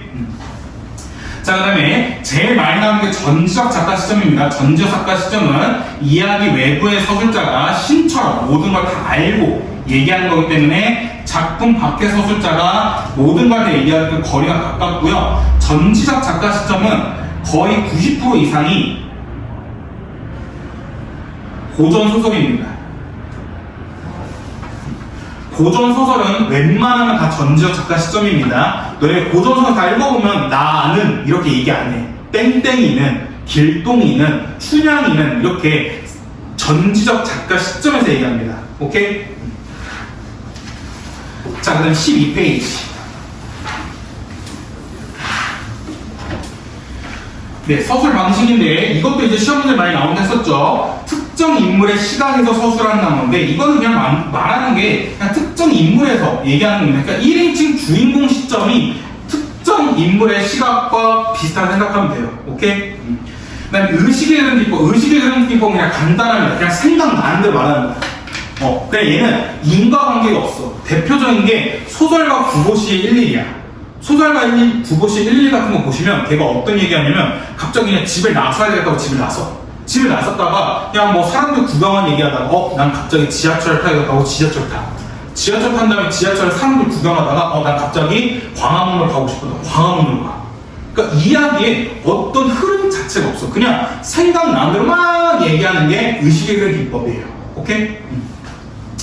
네, 순행적 구성과 역순행적 구성 우리 앞에서 봤었고요. 네, 액자식 구성은 이야기 속에 또 이야기가 있는 건데 말하고자 하는 주제가 보통 있는 거는 다 내부 이야기, 내화의 주제가 있습니다. 그러니까 쉽게 말해서 여러분 액자를 보시면 액자가 이렇게 액자 틀이 있고요. 그 속에 이렇게 그림이 있는데 이 틀, 이게 외화, 이고 이 그림이 내화라고 생각하면 돼요. 이 내화가 바로 주제의식을 담고 있는 건데 이게 대표적인 그냥 썰 같은 거 푼다 생각하시면 돼요. 그러니까 이게 대표적인 작품이 종탑 아래에서 한 작품이거든요. 이 작품에서 보시면 외화는 60대의 노인이 첫사랑 이야기하는 거야. 60대 노인이 동창회 가가지고 야 누구야 너도 건우야 너 썰 좀 풀어봐. 너 첫사랑 썰 없냐? 그래서 60대 노인이 내 첫사랑은 하면서 첫사랑 얘기를 이제 이야기하는 게 바로 외화고요. 그 다음에 내화가 60대 노인이 첫사랑이었던 10대 소년이 겪은 첫사랑 얘기하는 거예요. 근데 여기서 60대 노인과 10대 소년은 같은 사람이에요. 오케이? 그래서 60대 노인이 현재에서 이제 나 첫사랑 얘기할게 하고 첫사랑 얘기하는 그 내화가 바로 10대 소년의 직접 겪은 첫사랑 이야기. 이게 액자식 구성. 오케이? 자, 그다음 환몽 구조는 꿈 속으로 왔다 갔다 하는 건데 얘도 액자식 구성인데 그래서 이 꿈이 내화 역할로 이 꿈이 주제 의식을 담고 있습니다. 오케이? 현실, 꿈, 현실 왔다 갔다 하는 건데 여기서 이 환몽 구조도 액자식 구성으로 볼 수 있기 때문에 꿈이 바로 내화, 주제를 담고 있다는 거. 자, 그다음 13페이지. 소설의 갈등과 인물의 유형 나오는데 여러분들이 갈등에 대해서 많이 헷갈리는 갈등 간단합니다. 외적 갈등은 인물과 사람과 사람이 싸우느냐 혹은 사람이 사회, 시대, 운명과 싸우느냐 이게 외적 갈등이고요. 내적 갈등은 이 세 가지밖에 없습니다. 그래서 이 내적 갈등을 알고 계세요. 딜레마, 트라우마, 자해, 분열. 오케이? 이 내적 갈등은 소설에서만 등장하는 게 아니라 시에서도 등장하는 거 꼭 알고 계시고요. 자, 근데 인물의 유형은 한번 쭉 읽어보시면 됩니다. 평면적 인물은 성격 변화가 없다. 입체적 인물은 성격 변화가 있다. 전형적 인물, 대성적 인물 한번 쭉 읽어보시면 될 것 같습니다. 얘는. 오케이? 그렇게 크게 어려운 게 없고. 근데 인물 제시 방법은 내신 때 종종 말씀드렸는데 직접 제시 그냥 말 그대로 서술자가 직접 말해주는 거예요. 그 인물에 대해서. 그러니까 예를 들어 수은이는 나쁜 놈이다. 이렇게 그냥 바로 말해주는 게 직접 제시고 간접 제시는 직접 말해주는 게 아니라 그 인물의 행동과 어조, 말 등을 통해서 간접적으로 보여주는 건데 그러니까 예를 들면 수은이는 지나간 할머니를 때렸다. 그 이거는 너네 수은이 성격이 어떻다고 추측할 수 있어? 수은이는 나쁘구나 라고 추측할 수 있는 거죠. 그래서 이런 식으로 인물의 행동, 인물의 말 등을 통해서 인물의 성격을 추측하는 게 간접 제시입니다. 오케이? 그래서 직접 제시 같은 경우에는요 사건 정리 속도가 빠릅니다. 왜냐면 그냥 수은이는 나쁘다 이런 식으로 그냥 다이렉트로 말해주고 넘어가기 때문에 사건 정리 속도가 빠르지만 간접 제시는 그 모든 걸 다 보여줘야 돼. 그래서 사건 정리 속도가 느려요. 오케이?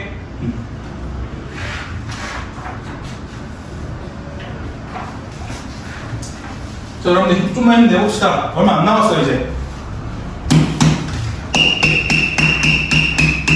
힘냅시다. 자, 그다음에 14페이지에 있는 참고할 수 있는 현대소설과 배경과 주제 이거 다 알고 계세요. 이거 정말 중요합니다. 이거. 자, 그다음 15페이지 이제 고전 문학입니다. 네. 고전 문학은 여러분 많이 해서 아실 거예요. 고전 문학 그렇게 크게 어렵지가 않을 텐데 한번 쭉 보시면 일단 15페이지에 고전 문학을 읽는 방법부터 말씀드리면요. 일단 고전 문학은 이어적기를 했습니다. 이어적기는 그냥 발음 나는 대로 소리 나는 대로 적었기 때문에 그저 체크하시면 되고요. 그 다음에 현대어에서 사용하지 않는 음음들이 몇 가지 있는데 그 중에 대표적인 게 바로 아래 아 이런 점 같은 거예요. 근데 점은 그냥 아나 으로 바꿔보시면 돼요. 그러면 다 말이 됩니다. 그 다음에 반침 등장하면 이응으로 바꾸고요. 순경은 비음이 나오면 오나 우로 바꿔서 읽어보시면 되고 그 다음에 드트와 관련된 단어들이 많아요. 드트는 그냥 즉츠 부계음화를 해봐서 바꿔보시면 됩니다. 오케이? 어두장구 같은 경우에는 벤소리를 생각해가지고 바꿔보시면 웬만하면 다 읽을 수 있을 겁니다. 자, 고전문학이 더 훨씬 쉬운 이유가 뭐냐면 시대별 특징이 확실해요. 그러니까 옛날 조선시대, 고려시대, 삼국시대, 삼국시대 이전 이렇게 네 시대별로 문학의 특징을 확보하는데 첫 번째 삼국시대 때는요 이제 개인적이고 서정적인 특징을 보여줍니다. 그러니까 이 전까지는 집단적이고 종합적인 서사적인 특징을 보여줬는데 그 이유가 뭐냐면 옛날에는 사람들이 사냥하기 바빴어. 그러니까 사냥에 바빠보니까 먹고 사는 게 힘들었어. 먹고 사는 게 힘들었기 때문에 사랑과 이별 그렇게 중요하지 않아. 왜냐면 내가 얘를 당장 얘를 사랑하더라도 내가 당장 내일 죽을 수도 있어. 그렇기 때문에 당장 내 눈앞에 보이는 먹고 사는 문제가 더 시급했거든요. 그렇기 때문에 얘네들이 하는 문학들은 대부분 뭐였냐면 내일 사냥 잘하게 해주세요.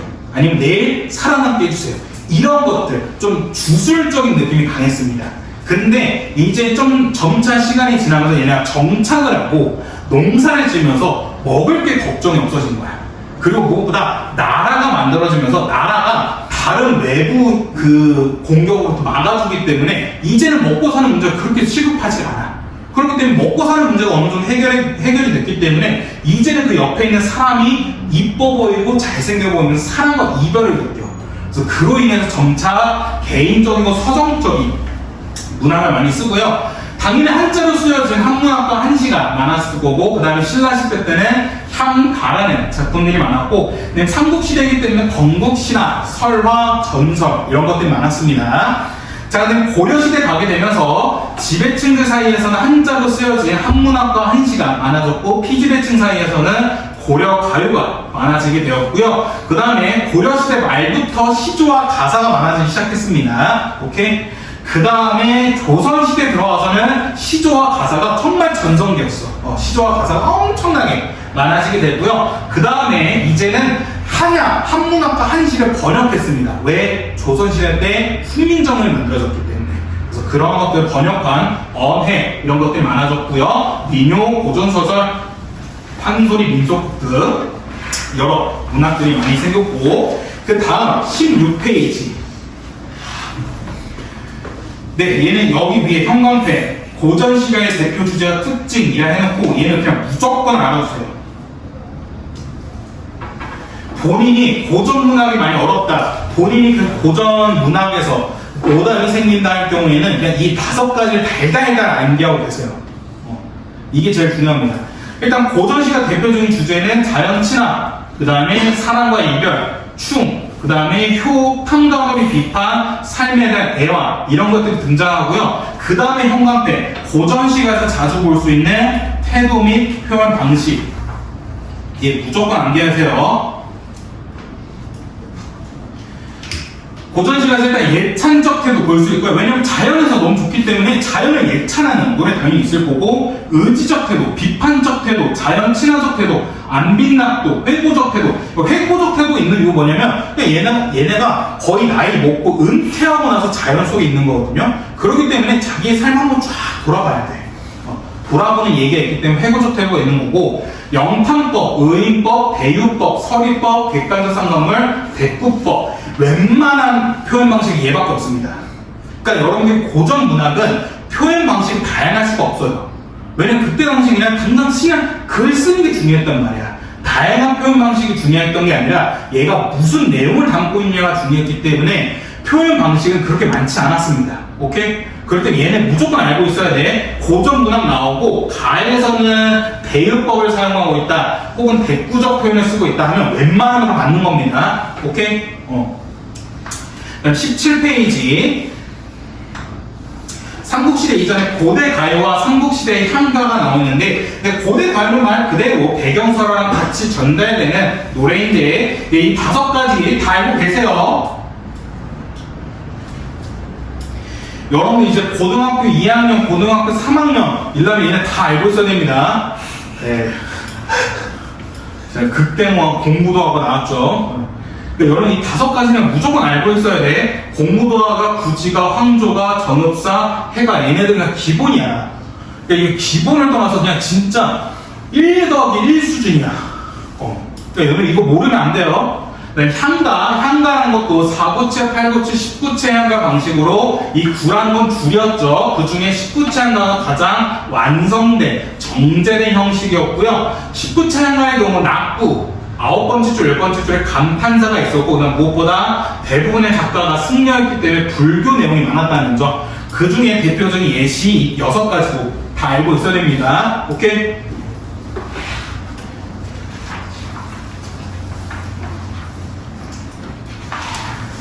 자, 그럼 18페이지 고려 가요. 그러니까 아까 우리 앞에서 16페이지 보시면 고전 시가에 나오는 표현 방식, 태도, 그 다음에 감정, 그다음 주제 이런 것들은 되게 뻔해. 그러니까 달라지는 게 없어. 그렇기 때문에 고전 문학은 너무 쉽거든요. 그래서 고전 문학이랑 같이 엮어서 나오는 게 그 갈래별 특징이야. 그러니까 너네 지금 현대시랑 갈래에서는 어떤 특징이 따로 없어. 근데 옛날에 고려 가요, 시조, 가사 이런 식의 갈래별 특징은 확실했습니다. 오케이? 그렇기 때문에 고전 문학에서 같이 더불어서 문제 나온 게 뭐냐면 바로 이런 갈래별 특징이에요. 그렇기 때문에 이런 것도 꼭 알고 있어야 돼요. 고려 가요는 고려시대 전체의 시가를 얘기하는데, 네, 고려 가요는 3분 후라고 알고 계시면 됩니다. 3부인데 3이 뭐냐면 3, 3, 2조 3분보의 율격 이게 3이고요. 후는 후렴구, 부는 분연체. 이렇게 3분 후라고 알고 있으면 되고요. 여기서 주의해야 될 거는 후렴구와 여음구에 의미가 없었습니다. 의미가 없는 그냥 얘는 조선시대에 궁중음악으로 불리기 위해서 추가되었다는 거 알고 계시면 되고요. 그 밑에 이 5가지도 꼭 알고 계시고 청상불고, 가시리, 서경불고, 정석과, 정과정 다 알고 있어야 됩니다. 시조는 고려 중에 등장해서 고려 말에 완성되었던 전형시인데 3장 6구 45잔에 3, 4조, 4, 4조인데 이 조자는 글자 수였고요. 음보는 끊어읽기 다녔는데 제일 중요한 게 이거였죠. 종장의 첫 음보는 무조건 3음보로 3음절을 고정한다는 건데 이게 향가에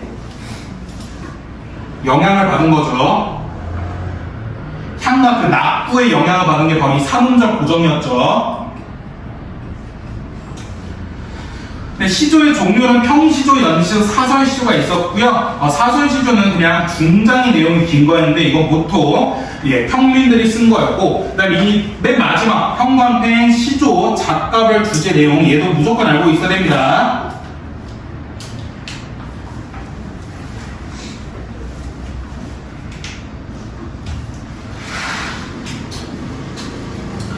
자, 그 다음에 19페이지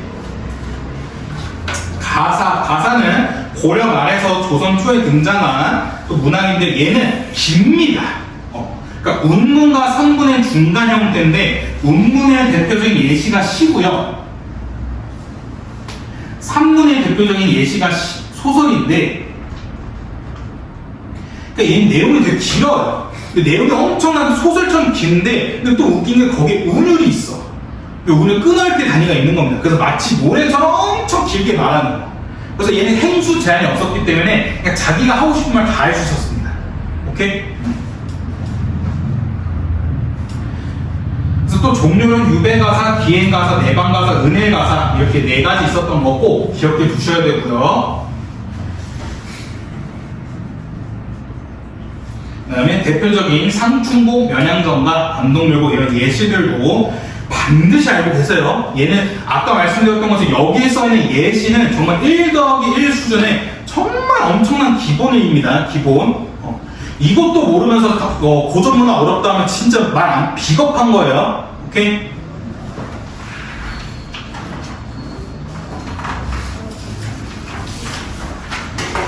자, 그럼 20페이지 거의 다 왔습니다. 이제. 네, 얘도 형광펜치를 꼭 기억해주세요. 고전 소설의 특징. 자, 일단 고전 소설은 평면적 구성과 행복한 결말입니다. 평면적 구성은 순행적 구성이에요. 순행적 구성. 그러니까 시간 순서예요. 그러니까 내가 엄청나게 강조했던 게 고전 소설은 역순행적 구성이 말이 안 돼요. 시간 순서대로 가는 겁니다. 오케이? 그 다음에 무조건 결말 행복합니다. 그 다음에 또 인물 같은 경우는 평면적 인물, 전형적 인물인데 성격 변화가 웬만하면 없어요. 그러니까 앞에서 착한 놈이면 끝까지 착한 놈이야. 성격 변화가 웬만하면 없고요. 사건 역시 우연적, 비현실적, 전기적 사건을 지니고 있고 그다음에 이런 게 많았죠. 서술자 개입, 편집자는 논평. 이거 내가 왜 있었냐고 말씀드렸냐면 옛날에 고전 소설 같은 경우, 그러니까 고전 문학 같은 경우에는 글로 써서 책에서 책으로 그냥 읽는 게 아니었단 말이야. 옛날에는 판소리라 해가지고 판소리꾼이 와서 이야기를 전달해줬어. 그러니까 이야기를 되게 썰처럼 만나게 풀어주는 게 보통 고전 문학이었거든요. 근데 예를 들어 막 춘향전 얘기를 해. 춘향전 얘기를 하는데 변사또가 춘향에게 수청을 들라고 강요를 했다 했는데 이 이야기를 듣는 관객들이 아유 변사또 개새끼, 아유 변사또 나쁜 놈 이런 식으로 사람들이 좀 흥분했어. 그럼 그때 판소리꾼도 같이 좀 이 공감대, 호응을 호하고 올리고자 그래 변사또 아주 개새끼란 말이야 하면서 자신의 생각을 추가해버려. 썰 풀 때. 근데 이걸 또 웃긴 게 다른 사람이 또 다른 사람한테 썰 풀 때 그 내용을 그대로 얘기하는 거야. 변사또 아주 개새끼란 말이야, 변사또 아주 나쁜 놈이란 말이야. 이게 계속 전달이 되면서 결국 소설에까지 남겨져 있는 거야. 오케이? 그런 식으로 이야기를 썰풀 때 자신의 생각과 느낌, 판단 등이 들어간 게 바로 서술자 대입, 편집자는 문평입니다. 오케이? 자, 그 다음에 21페이지 고전소설 종류. 네, 뻔합니다. 네, 대부분 권성징악, 행복한 결말이고요. 고전소설 속 장애물, 방해 요소는 전쟁, 죽음, 집안의 반대. 그래서 제가 언제나 말씀드린 게 고전소설에 집중해낸 거는 사람 이름이라 했었죠. 오케이? 애정소설, 영웅소설, 가정소설, 풍자소설, 무어소설, 뭐 어려운 거 없고요. 판소리 기소설, 전체 소설. 전혀 어려운 거 없었습니다. 오케이? 여기까지가 끝이야. 후.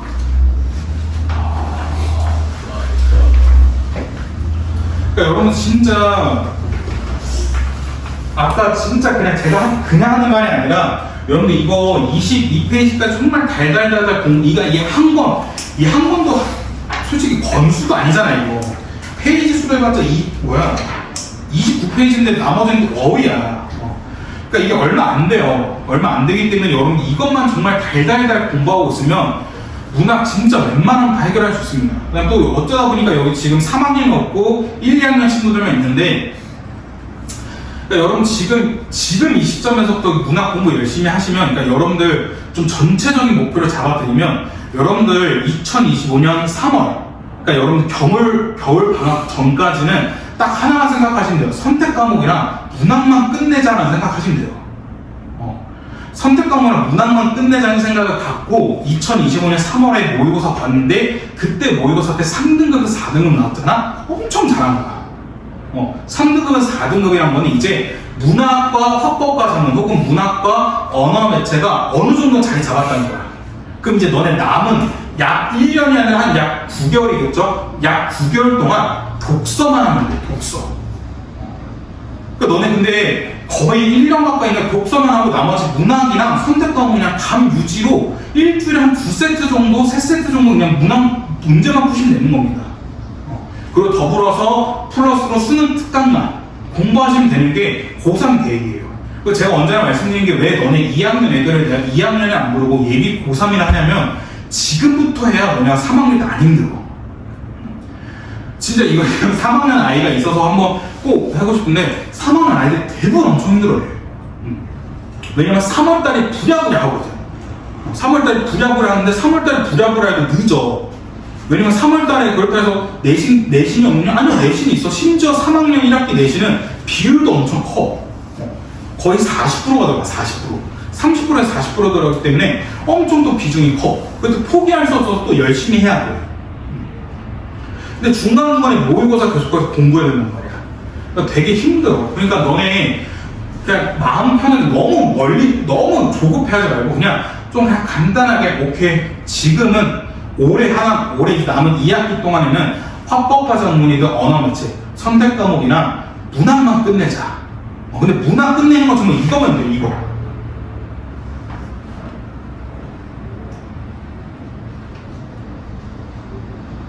문학은 정말 이것만 하면 돼, 이것만. 다른 거 다 필요 없어. 정말 이것만 달달달 해도 다 웬만하면 끝날 거야. 이것만 달달달 하면 아까 말씀드렸던 것처럼 문학 17문제 나오는데 그 중에 14문제에서 15문제 맞춰요. 그러니까 문학에서 2-3문제 틀려. 아까 말했잖아. 2-3문제 틀리면 독서 어휘 문제 2문제 커버 치고, 독서에서 운 좋게 찍었는 게 2문제에서 3문제 맞으면 정말 안정적인 3등급, 아니면 운 좋으면 2등급까지 될 수 있단 말이야. 그러니까 여러분들 수능 국어가 어려운 게 아니야. 그러니까 난이도 자체는 어려운데 등급 따기가 어려운 건 아니야. 전혀. 오히려 너무 쉬워. 그러니까 여러분 그거 생각하시면서 제발 이거 달달달, 이거 버리지 마세요, 제발. 이거 버리지 마시고 그냥 제발 달달달 이거 보시면서 공부하시기 바랍니다. 보면 좋을 것 같고, 그 다음에 영상은 최대한 제가 이번 주 내로 바로 올려드릴게요. 이번 주에 올려드릴 테니까 웬만하면 계속 너는 이제 방학 약 2주밖에 안 남았잖아? 열흘밖에 안 남았는데 열흘 동안 이것만 공부한다 생각해요. 그러면 정말 이것만 달달달. 이것만 해도 정말 모의고사에서 충분히 괜찮을 거야. 오케이? 네, 그럼 이만 오늘 여기서 마무리하도록 하겠습니다. 오늘